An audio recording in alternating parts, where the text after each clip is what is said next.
Boa tarde a todos os que se juntaram agora mais recentemente. Vamos então começar o nosso webinar. Boa tarde a todos. O meu nome é Margarida Nunes, sou a Team Leader Regional da equipa de Recrutamento e Seleção e Trabalho Temporário da ADECO. O objetivo de hoje, é falarmos um pouco sobre aquilo que é a procura de emprego, portanto, tanto na construção de um currículo como na postura em contexto de entrevista de emprego. Portanto, o meu objetivo é dar-vos alguns inputs que podem ajudar nesta entrada no mercado de trabalho. Portanto, obrigada a todos pelo vosso interesse, pela vossa disponibilidade. E no final deixo aqui uns minutos para algumas questões que possam ter e que eu vos possa ajudar a esclarecer. Portanto, vou partilhar o meu ecrã convosco.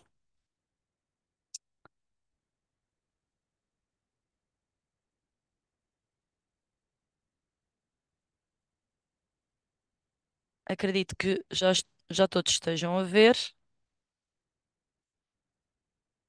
Ok. Vamos então iniciar. Eu a partir de agora não consigo ver aqui o nosso chat, tá bem? Portanto, deem-me aqui alguns minutos para vos dar estes inputs e no final responderei às questões que colocarem. Então, começando aqui pelo início.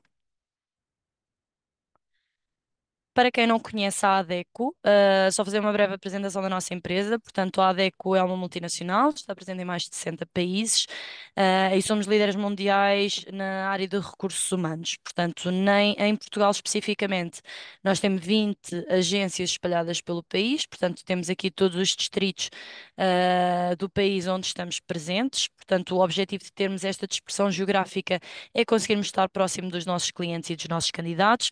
E o nosso objetivo é apresentar aos nossos parceiros todo o tipo de soluções de recursos humanos que eles procuram, seja na área de recrutamento e seleção, na área de formação, na área de outsourcing, recrutamento especializado. Portanto, dispomos efetivamente de uma panóplia de serviços que acreditamos serem diferenciadores para com os nossos parceiros, e depois temos uma tarefa também muito interessante, que é encontrar no mercado candidatos que correspondam efetivamente às necessidades de recursos humanos que as empresas têm. Portanto, nós acabamos por ser aqui um intermediário entre a empresa e o candidato, tentamos unir sinergias e encontrar este match perfeito entre a necessidade da empresa e o perfil do candidato. E, portanto, quando conseguimos fazer esta junção e corresponder às necessidades, quer de um lado, quer de outro, é esse o nosso propósito. Portanto, trabalhamos para que outros possam fazer.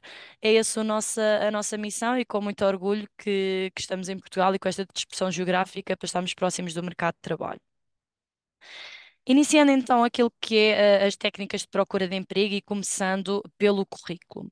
Portanto, como todos sabem, o currículo acaba por ser um elemento de apresentação a qualquer empresa. Portanto, é efetivamente essencial e decisivo numa fase de recrutamento e seleção.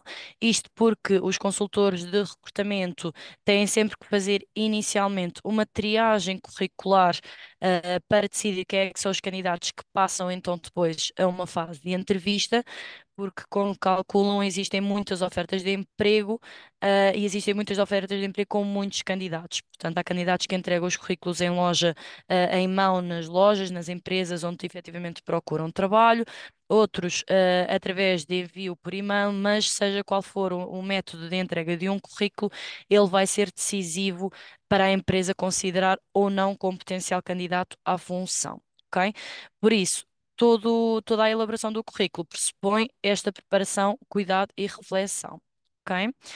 Portanto, sendo esta a nossa carta de apresentação, no fundo, a qualquer empresa, o que é que nós devemos fazer na construção de um currículo? Portanto, graficamente ele deve ser como um panfleto publicitário de um produto que nós estamos a vender, que no fundo somos nós próprios, não é? Portanto, eu estou a dar a conhecer à empresa quem é que eu sou, o que é que eu já fiz, que responsabilidades é que já assumi no passado, e portanto tem que ser algo que efetivamente seja cativante e apelativo.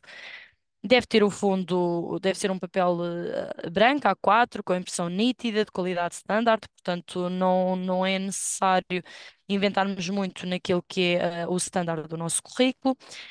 Duas, três páginas devem ser suficientes, portanto, currículos muito extensos, muitas das vezes não são muito apelativos para quem está do outro lado a fazer uma triagem curricular de 50 currículos, por exemplo, não é? Imaginem que apresentam um currículo com 10 páginas, não é efetivamente apelativo e pode levar a uma saturação de quem está do outro lado. Portanto, o objetivo é que também seja sucinto e de fácil leitura.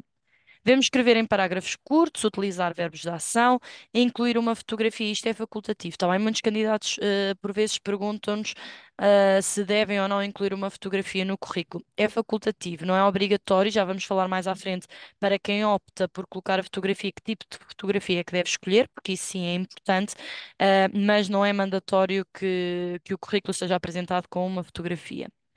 E depois, por último, a apresentação da informação. Portanto, começar pela mais recente e terminar na mais antiga, ok? Isto seja para a parte da formação académica, como para a parte da formação profissional e da experiência profissional. O que é que não devemos fazer, no nosso currículo? Portanto, como vos disse há pouco, evitar CVs demasiado extensos, acabam por ser aborrecidos. Não fazer juízos de valor sobre si ou sobre antigos empregadores. Muitas das vezes vemos em currículos justificações de saída das empresas anteriores ou alguma incompatibilidade com a chefia. Isso não é o objetivo do CV, tá bem? Portanto, retirem, por favor, essas informações do CV. Depois, em contexto de entrevista, podemos explorar aqui os motivos de saída de empresas anteriores e questões mais pessoais, mas elas não devem estar contempladas no currículo. Não variar a fonte de letra, portanto, aqui não é efetivamente interessante as responsabilidades que assumi no último emprego estarem com um formato de letra diferente, das que assumi no meu penúltimo projeto profissional, por exemplo, portanto, tem que haver uma uniformização.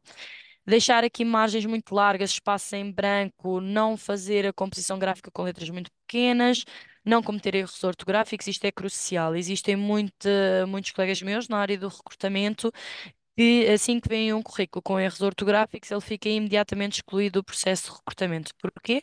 Porque se eu não tenho cuidado ou brio na construção do currículo, que no fundo é a minha apresentação à empresa para a qual eu me estou a candidatar, poderá indiciar de que eu não sou a pessoa mais cuidada ou mais atenciosa e, no fundo, para um projeto profissional, são características fundamentais para as empresas. Ok? E depois, não enviar o currículo com outros documentos, diplomas, recibos de ordenado, por aí fora. Não deve ser feito, está bem? Depois, se a empresa precisar do certificado de habilitações, a empresa há de pedir, mas no currículo não é obrigatório, não é necessário. Sim? Ok, então o que é que o currículo deve efetivamente conter? Então, dados pessoais, aqui é importante ter o nome, a morada, a idade, o número de telefone e e-mail, idade ou data de nascimento, acaba por ser também um indicador importante. Formação académica, portanto, como regra geral, começar sempre pela formação mais recente. Formação complementar, portanto, aqui enumerar ações de formação contínua ou cursos adicionais de estágios que sejam relevantes, por exemplo, nas áreas da logística e indústrias, se um candidato já foi operadora de armazém ou administrativo de logística, mas até tem um certificado de aptidão profissional para a utilização de empilhadores, por exemplo, este certificado profissional acaba por ser uma formação complementar à formação académica e que deve constar no currículo. A mesma coisa como cursos de Cambridge, de línguas, de inglês, o que for, é efetivamente uma informação complementar e deve constar no currículo. Ok? Experiência profissional, portanto, o nome das empresas onde eu já trabalhei, a duração dos projetos, que responsabilidades é que eu assumia e quais é que foram as metas atingidas, portanto, sempre da mais recente para a mais antiga.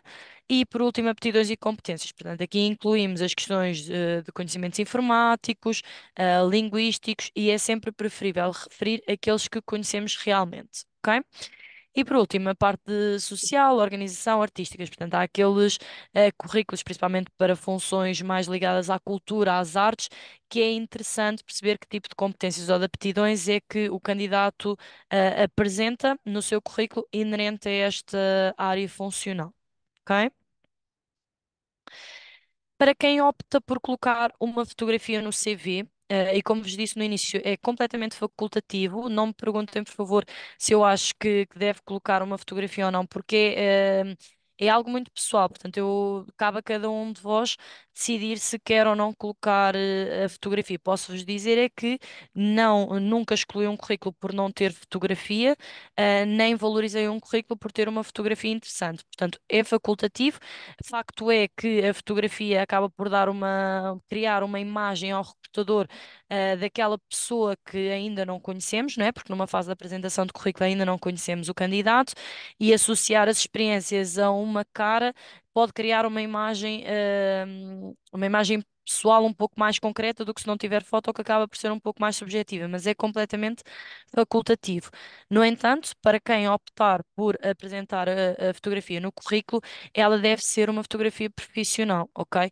Portanto, devem estar visíveis os ombros, deve ser uma fotografia centrada, deve revelar esta parte da sobriedade, da formalidade, fundo neutro, preferencialmente o fundo branco, e portanto. Tem que ser uma fotografia. Estas três que vocês têm do lado direito são fotografias interessantes para um currículo, as do lado esquerdo, não tanto, está bem?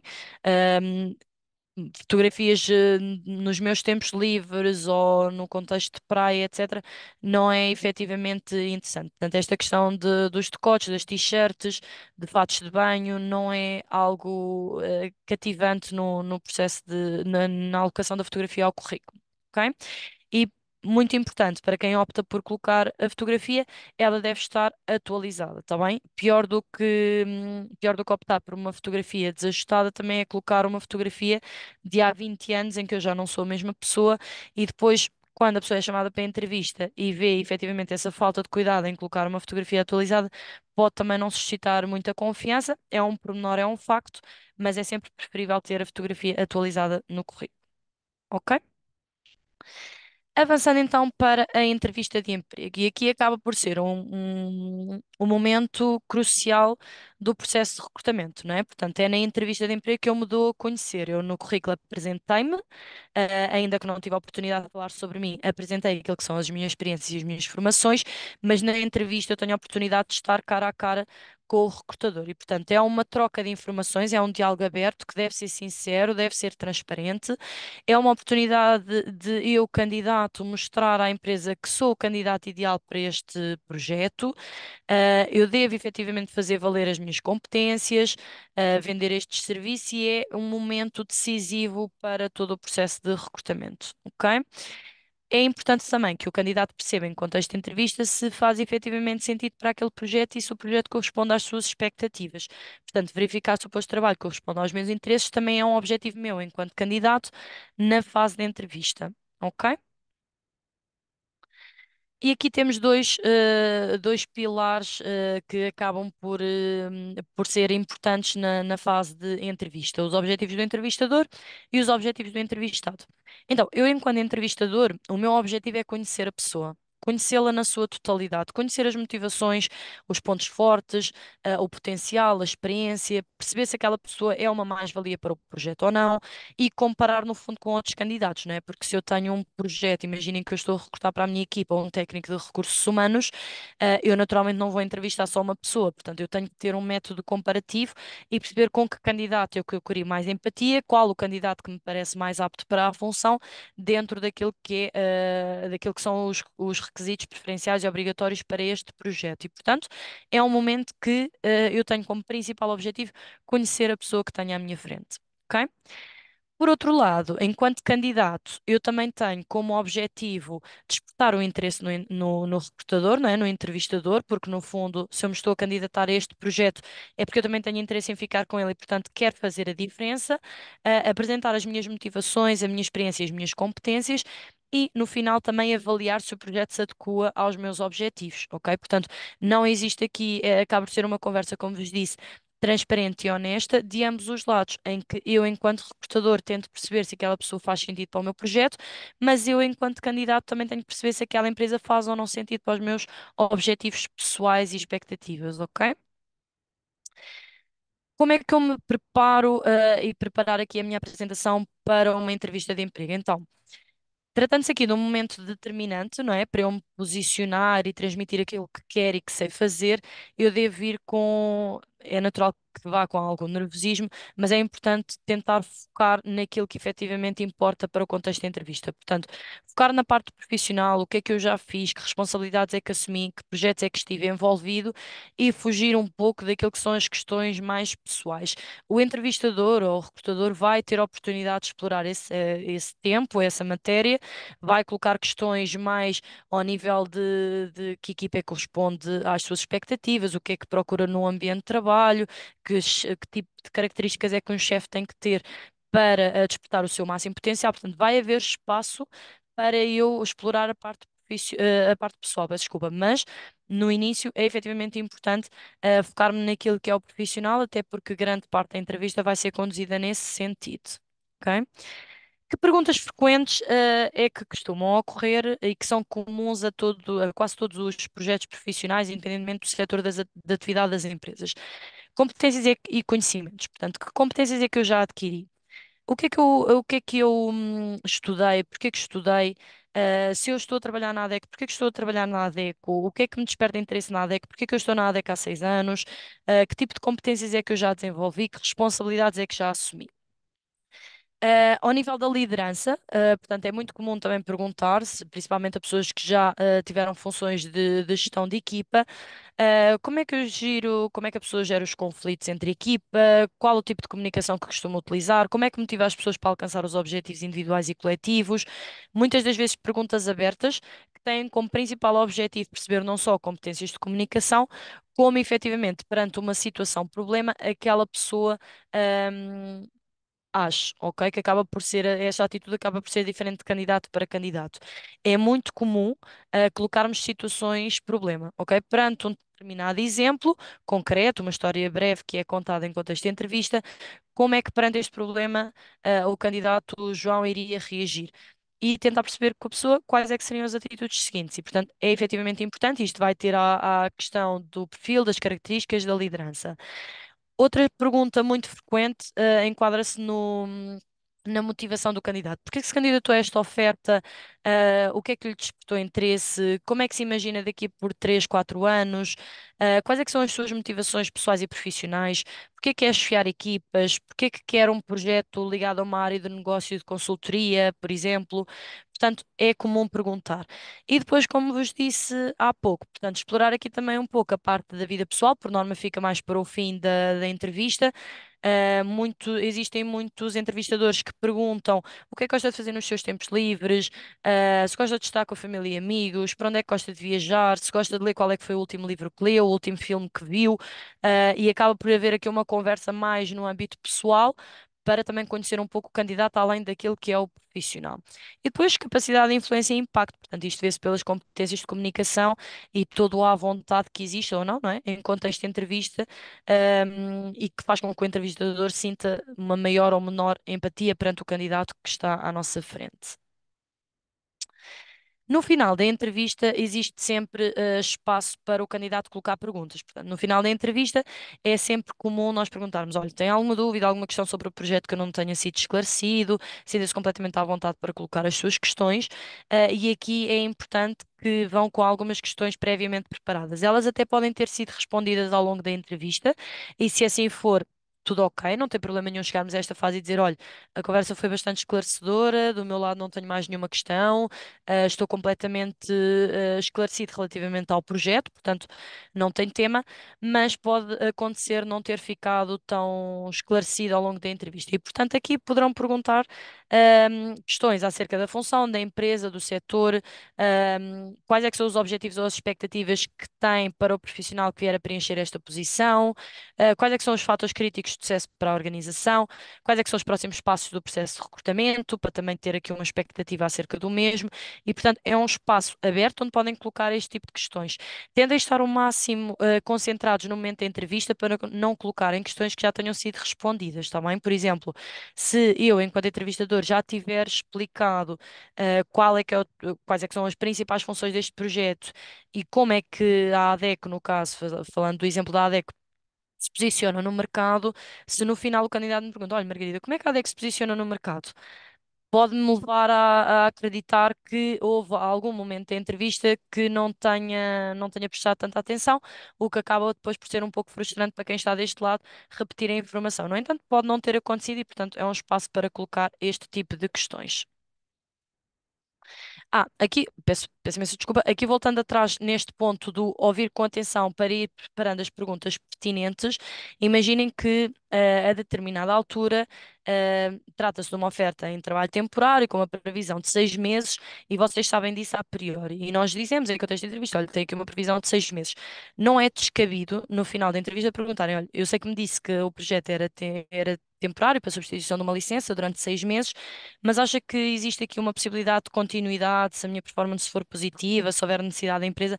É uma pergunta inteligente, por exemplo, a se fazer neste momento e que provavelmente pode não ter sido respondida ao longo da entrevista, ok? E aqui na questão dos timings do processo, também perguntar, olha, depois desta entrevista, por norma também é respondido antes também é apresentado os próximos passos por parte do entrevistador, mas pode haver espaço para perguntarem, olha, quantas fases de recrutamento é que eu vou passar? Vou passar por alguma dinâmica de grupo. Depois da entrevista consigo, Margarida, se correr bem, eu vou à entrevista direta no cliente e se ficar tudo ok, eu sou admitida. Isto tudo para ver ser durante quanto tempo. Portanto, podem colocar efetivamente essas questões, não tem qualquer tipo de problema, desde que sejam questões efetivamente pertinentes e que demonstrem interesse no projeto. Ok? Pronto, apresentei-vos aqui de uma forma muito sucinta, aquilo que é a apresentação de um currículo e de entrevista, para também haver espaço para colocarmos aqui as perguntas e as respostas. Espero ter sido esclarecedora. Eu vou deixar de partilhar o meu ecrã convosco para poder olhar aqui para o chat ou para as questões e perguntas, mas deixo-vos agora completamente à vontade para me colocarem qualquer tipo de questão ou de dúvida que possam ter. Portanto, ainda temos aqui uns minutinhos, estejam completamente à vontade.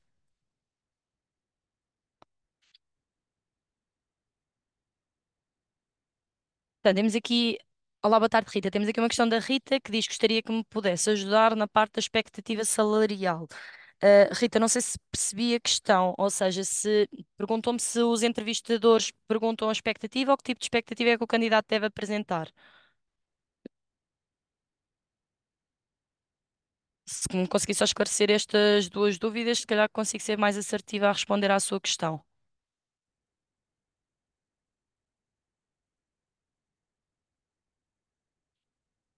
A Rita não me está a responder, ou pelo menos eu ainda não consigo ver. Se calhar vou responder às duas, podem ser dúvidas comuns. Então, relativamente à expectativa salarial, é efetivamente questionado por parte do entrevistador qual é que é a expectativa salarial, o que o entrevistado deseja. Ok.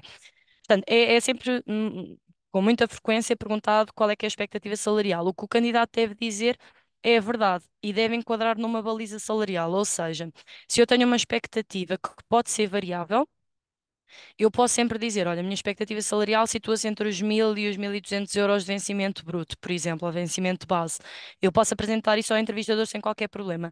O que não faz muito sentido é quando nos dizem, olha, eu tenho uma expectativa que pode variar entre os 1.000 e os 2.000. Estamos a dar um intervalo salarial de tal forma grande que acaba por ser muito disperso e não ter conteúdo, não é? Portanto, deem uma baliza salarial, um intervalo salarial que corresponde efetivamente às vossas expectativas, e que também sintam que corresponde ao perfil, ok? Se vocês sentem que, olha, a partir a minha expectativa mínima é de 1.000 euros de vencimento base, eu não aceito menos do que isso. Perfeito, pode dizer logo isso ao entrevistador, porque se estivermos a falar de uma oferta que apenas apresenta 900 euros de vencimento base, efetivamente não faz sentido prosseguirmos com o projeto e, portanto, ele não vai corresponder às minhas expectativas enquanto candidato e eu, possivelmente, assim que tiver uma proposta mais aliciante, vou sair. E, portanto, há que ser honesto e dar ali um intervalo salarial, ah, não muito extenso, naturalmente, para sermos sinceros em contexto de entrevista. Espero ter respondido, Rita. Entretanto, temos aqui mais questões, portanto, como devo vestir para uma entrevista de emprego? Bom, aqui é a parte de vestir, aquilo que eu aconselho é ser uma apresentação cuidada, tá bem? Portanto, eu não vou dizer que devem ir de calças ou de saia, não vou entrar no espectro pessoal de cada um, obviamente que isso faz parte das escolhas individuais, mas deve ser uma apresentação cuidada, adequada ao projeto. Portanto, se estamos a falar, depois naturalmente depende do projeto, mas se estamos a recrutar para a área da banca, por exemplo, um administrativo bancário, em que sabemos que a área da banca tem um código de conduta muito formal, se eu vou de calças de ganga rasgadas, é muito provável que não passe à próxima fase do processo de recrutamento. No entanto, se eu estiver a falar para áreas tecnológicas de IT, em que quase todas as pessoas andam de uma forma mais descontraída, não tem problema, na minha ótica, eu ir com umas calças mais cuidadas, um blazer e uns ténis, por exemplo. Portanto, tudo depende da oferta, tudo depende, obviamente, também das preferências pessoais, mas devem ir de uma forma cuidada e adequada também ao projeto, para o qual se estão a candidatar. Depois, temos aqui uma questão também da Sandra. Margarida, quando nos pergunta o salário esperado, como devemos ter noção dos valores a pedir para não fugirmos muito ao que a empresa paga? Então, existe informação disponível na internet, também vários estudos de mercado, tanto nacionais como internacionais, que dizem a média salarial paga para determinada categoria profissional. Como disse há pouco a Rita, é efetivamente importante que a vossa expectativa salarial seja sincera, mas também ajustada ao mercado, e portanto eu compreendo perfeitamente esta questão. E, portanto, respondendo aqui à pergunta, deve ser adequada efetivamente com aquilo que o mercado paga, porque as empresas também não fogem assim tanto, a não ser que trabalhem em setores de atividade muito dispersos. Sabemos que empresas que atuam, por exemplo, na área de shared service center, que são empresas internacionais e que se estão a implementar em Portugal, por norma, têm condições salariais um pouco mais atrativas. Sabemos que empresas nacionais que recrutam muitas das vezes perfis não muito qualificados, que não é necessário grandes requisitos, por norma vão ter condições salariais um bocadinho mais baixas, e, portanto, não tem, é efetivamente importante ajustar a nossa expectativa salarial àquilo que o mercado procura. Vamos imaginar que eu quero ser operadora de armazém, mas não tenho experiência nenhuma em armazém, não tenho qualquer tipo de formação. Muito provavelmente a minha expectativa salarial tem que rondar o salário mínimo nacional ou pouco acima disso. Mas se eu já tiver um certificado de empregador, já tiver feito funções de supervisão, de gestão de equipa, naturalmente que a minha expectativa salarial tem que ser superior, e eu também não posso inferiorizar, ou não posso aceitar menos do que aquilo que eu também sinto que sou qualificada para. Portanto, deve efetivamente ser enquadrada com aquilo que o mercado procura, mas também com aquilo que eu sinto que acaba por ter valor no mercado. De qualquer forma, essa informação sobre aquilo que os setores praticam está disponível na internet, está bem, em sites fidedignos e estudos de mercado, e, portanto, é efetivamente curioso e importante que façam essa triagem. Depois, aqui mais questões. Portanto, Margarida, não tenho experiência na área fabril, mas se eu quiser concorrer a uma vaga, quais os elementos que não poderiam faltar no meu currículo para chamar a atenção mediante todos os candidatos que tenham mais experiência? Ok, esta questão da Júlia é bastante interessante, ou seja, efetivamente acontece com muita frequência candidatos que se querem posicionar em determinadas áreas que não têm experiência profissional e sentem como é que eu posso atrair o entrevistador para o meu currículo em detrimento de outros candidatos que têm mais experiência. Tudo depende da oferta de trabalho, Júlia. Ou seja, se eu vejo logo na oferta, no anúncio, não é, de recrutamento, que é efetivamente importante eu ter 2 a 3 anos de experiência profissional como operadora de armazém, se eu sei que não tenho, e diz lá que é um fator obrigatório, eu estar a posicionar-me para esse tipo de ofertas, a probabilidade de eu ficar vai ser diminuta. Mas também existem muitas ofertas que não exigem uma experiência profissional anterior na função. E, portanto, eu aí, e se não tenho essa experiência, e se o anúncio também não diz que é obrigatório, eu posso me fazer valer de outro tipo de competências. Vamos imaginar que até estamos a falar de um candidato muito jovem que nem tem experiência profissional em nenhum setor de atividade, por exemplo, mas que sempre esteve envolvido em projetos de voluntariado, em projetos de associativismo, de dinâmicas de equipa. Nós sabemos que isso é valorizado pelas áreas da logística. Porquê? Porque um armazém tem sempre muita gente, trabalham muito em equipa, ah, as linhas de produção fabris, por exemplo, todos dependem uns dos outros, portanto, se há um elemento que falha, vai afetar outros tantos. E, portanto, se eu tiver conhecimento no currículo, que foi uma pessoa que já esteve envolvida em projetos onde o espírito de equipa é fundamental, os escuteiros, por exemplo, colónias de férias, por aí fora, se eu conseguir espelhar este tipo de experiências no meu currículo, isso também vai contar para o entrevistador. E muitas vezes nós ocultamos informação que é importante e que faz a diferença, por este tipo de questões. Eu dou-vos o meu exemplo. Eu, para recrutar para a minha equipa, não exige experiência profissional na área de recursos humanos, mas é exigido formação académica superior. Se me aparecer um currículo, em que a pessoa pode ter imensa experiência, mas só tem o 12º ano, eu não a vou poder, prosseguir no processo de recrutamento, porque efetivamente existe um requisito obrigatório que é a escolaridade ao nível da licenciatura no mínimo, e portanto eu não posso avançar. Mas se tiver um candidato com uma escolaridade ao nível do ensino superior, que não tenha experiência profissional, mas que me demonstra que efetivamente tem estas competências sociais e de comunicação e dinamismo que eu valorizo na minha equipa, não é um entrave em detrimento de outros candidatos um pouco mais experientes também. Claro que se eu estiver à procura de um consultor mais sénior, aí vou ter que optar por candidatos que já têm uma experiência um pouco mais sólida no mercado. Ok? Depois, outra questão, devemos dizer neste valor da expectativa salarial o valor de vencimento de alimentação?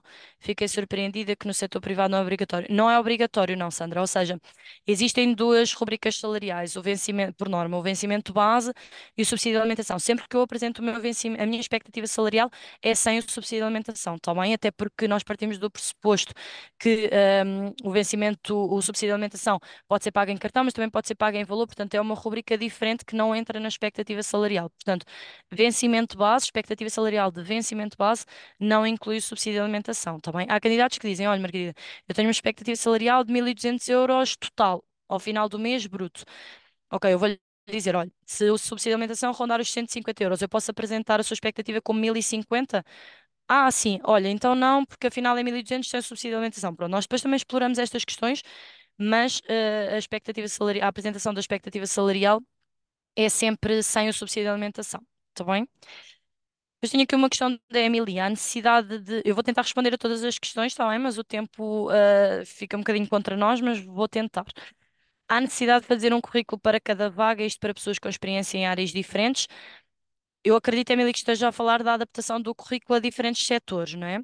Portanto, como disse há pouco, a construção do currículo tem que ter informações que são relevantes para aquela oferta. Vamos imaginar que eu tenho 35 anos e que quero toda a minha vida, toda a minha vida não, a partir dos 25, por exemplo, entrei na área de recursos humanos e quero continuar a prosseguir o meu caminho na área de recursos humanos. Se eu tiver tido ali uma experiência já há 20 anos, como há 20, há 15, vá, como empregado de loja, assistente de loja para um reforço de verão, por exemplo, se calhar já não é uma experiência assim tão relevante. Se calhar é mais interessante eu enunciar no meu currículo as experiências profissionais dentro da área de recursos humanos que eu já tive, as responsabilidades que assumi, etc., do que colocar essa experiência. Agora, imaginando que eu não tenho assim tanta experiência na área de recursos humanos e que tive efetivamente essa experiência como assistente de loja há alguns anos, não é descabido eu colocar. O interesse é que o currículo não fique demasiado extenso. Portanto, se eu colocar uma experiência de há 15 ou 20 anos atrás que não seja assim tão relevante e que essa experiência me vai acrescentar mais uma página no currículo, eu posso retirar e depois, em contexto de entrevista, posso falar um bocadinho sobre ela. Se eu vir que não afeta muito aquilo que é o tamanho do currículo e por outro lado, também vai complementar a minha experiência atual ou mais recente, então eu posso colocar também. Não há propriamente uma regra de fazer um currículo para cada vaga, é efetivamente importante, é que o currículo esteja adaptado ao projeto, que não seja extenso e que seja claro e atrativo. Muito bem? Ok, numa entrevista, aqui uma questão muito interessante também da Ângela, numa entrevista online, que cada vez é mais frequente, não é?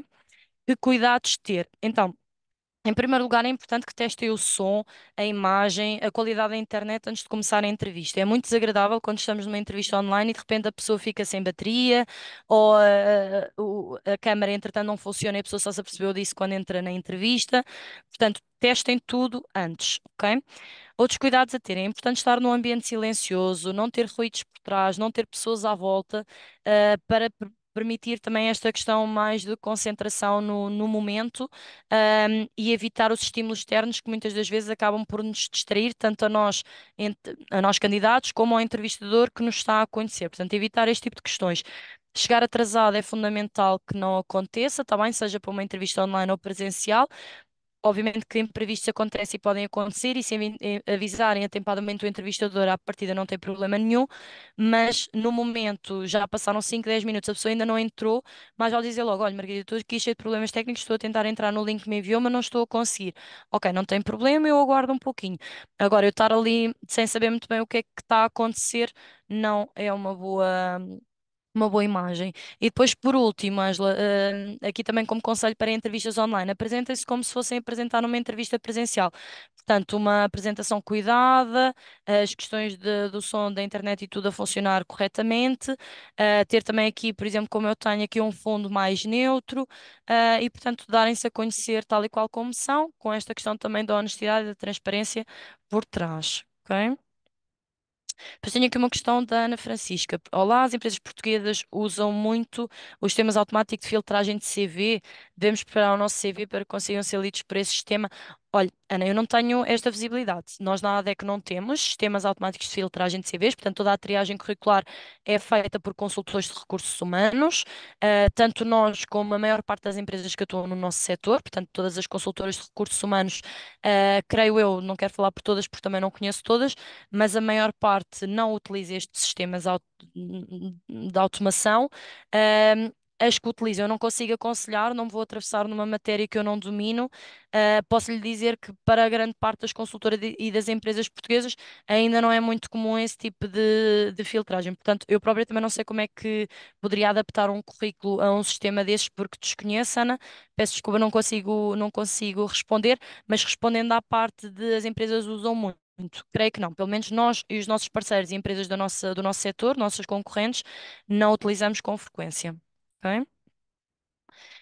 Depois, a ADEC tem vagas voltadas para cruzeiros. Não temos, Ana. Por norma, não recrutamos. Recrutamos para a área do turismo, sim. Não tanto na parte de cruzeiros, pelo menos a ADEC Portugal, que eu tenha conhecimento aqui para a zona de Lisboa e mesmo os meus colegas a nível nacional, não é comum, mas se surgir, e isto aconselho tanto a Júlia como a todos os que estão presentes, dentro do nosso site, em adec.pt, tem todas as ofertas a nível nacional.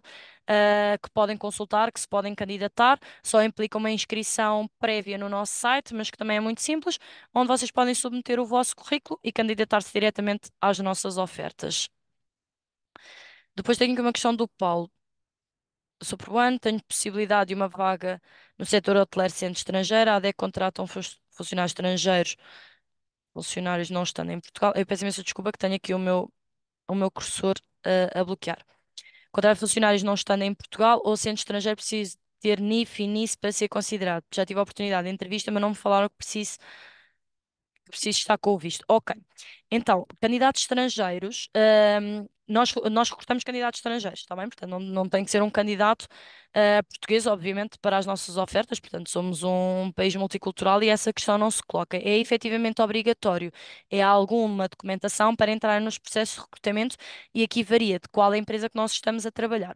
Estar em Portugal é efetivamente importante porque a maior parte dos processos de recrutamento que nós recrutamos, e eu estou a falar da minha equipa direta de recrutamento, seleção e trabalho temporário. No recrutamento e seleção especializada é um bocadinho diferente. Mas para as nossas ofertas que são mais imediatas e que as entrevistas, muitas das vezes a fase final é presencial, é efetivamente importante que estejam em Portugal, em Lisboa, próximo do local da oferta. Relativamente à documentação que é importante. Existem empresas que obrigam ao título de residência, ok? Principalmente empresas que estão sediadas na zona do aeroporto, trata-se mesmo da segurança aeroportuária, e que é preciso ou cartão de cidadão ou título de residência. Outras empresas que não obrigam a este título, aí tem que ter NIF, NICE, portanto, número de segurança social, tem que ter o passaporte válido com o carimbo de entrada em Portugal. Tem que ter o comprovativo de morada e tem que ter, em muitos dos casos, o registro criminal do país de origem, está bem? Mas que, por norma, também tem que submeter no último documento, que é obrigatório, que é a manifestação de interesse. E, portanto, o código da manifestação de interesse, nós também precisamos dele, e, portanto, tudo o que a manifestação de interesse pede, por norma, nós também pedimos. Não é obrigatório o título de residência para todas as ofertas de emprego, mas a manifestação de interesse com o passaporte válido e toda a restante documentação é efetivamente importante para entrar num projeto profissional em Portugal. Ok? Depois tenho aqui outra questão. Boa tarde, se no meu CV colocar um breve texto sobre mim e as minhas expectativas, faz sentido fazer uma carta de apresentação? Não. Essa frase é perfeitamente suficiente e confesso que as cartas de apresentação estão em desuso. Também há empresas que ainda as valorizam, principalmente empresas que não têm um volume de candidaturas tão grande em que a carta de apresentação acaba por ser aqui um complemento ao currículo, mas confesso que está em desuso. O mercado está muito dinâmico, há muitas ofertas de trabalho, estamos numa altura em que a taxa de desemprego é muito baixa, portanto, a maior parte estamos numa situação que se chama de pleno emprego, portanto, a maior parte das pessoas estão a trabalhar e, portanto, saem de projetos profissionais para outros, ou iniciam outros, ou até mesmo os recrutadores acabam por ir atrás de determinados profissionais. E, portanto, o olhar para a carta de apresentação não tem sido o foco, confesso que tem ficado em desuso, antigamente utilizava-se bastante, hoje em dia o currículo, e se tiver esse parágrafo de breve apresentação, como também muitas vezes existe no LinkedIn, por norma é suficiente, está bem? Ainda tinha aqui mais 14 eh, mensagens, portanto, questões para colocar. Eu peço imensa desculpa, porque não vou conseguir colocar em todas, mas para candidatos, há aqui algumas que se tocam. Portanto, candidatos que moram noutras cidades podem se candidatar a ofertas de outras cidades. Também eu sou de Lisboa, mas posso me candidatar a uma oferta do Porto, não tem problema nenhum. É importante é que depois, em contexto de entrevista telefónica ou presencial, diga quando é que está a pensar mudar-se para aquela região, se estiver a tratar de um processo, de um projeto em trabalho presencial, porque se for remoto não se coloca, mas é efetivamente possível fazer essa candidatura. Ahm, e só colocando aqui também várias questões ao nível das tecnologias de informação, portanto, das áreas da IT, se é indispensável o nível fluente ou posso avançar com o nível básico e intermédio. Grande parte das empresas de IT valorizam o nível de inglês avançado ou fluente, é verdade, é um facto, mas confirmem sempre dentro do anúncio de recrutamento do anúncio da oferta, o que é que diz, está bem? Se for obrigatório o inglês, por norma das duas, uma, o anúncio está construído todo em inglês e se assim for, a probabilidade de ser necessário ou obrigatório o inglês fluente por parte do candidato é efetivamente uma condição. Se o anúncio estiver construído em português e se disser lá como requisito obrigatório em inglês, então também acaba por ser uma condição mandatória. Se não disser nada e o anúncio estiver construído em português, não me choca que se candidate diretamente a essa oferta, está bem? Pronto, eu penso que estamos aqui em cima do tempo. Quero agradecer a todos, peço desculpa pelas questões que não pude colocar, mas deixar-vos completamente à vontade. As 20 agências de norte a sul do país da ADECO têm a porta aberta das 9 às 18, portanto, sintam-se completamente à vontade para virem nos visitar, para colocarem as vossas questões. Todos nós temos LinkedIn, portanto, não tem problema também criarem estas conexões e irmos falando e tentarmos responder às vossas questões. Podem sempre se candidatar. O nosso site também tem disponível todas as ofertas do norte a sul do país. Portanto, muito obrigada a todos. Espero que tenha sido produtivo. Boa tarde a todos e desejo-vos muito boa sorte na construção do vosso percurso profissional. No que pudermos ajudar, estamos ao dispor. Muito obrigada a todos.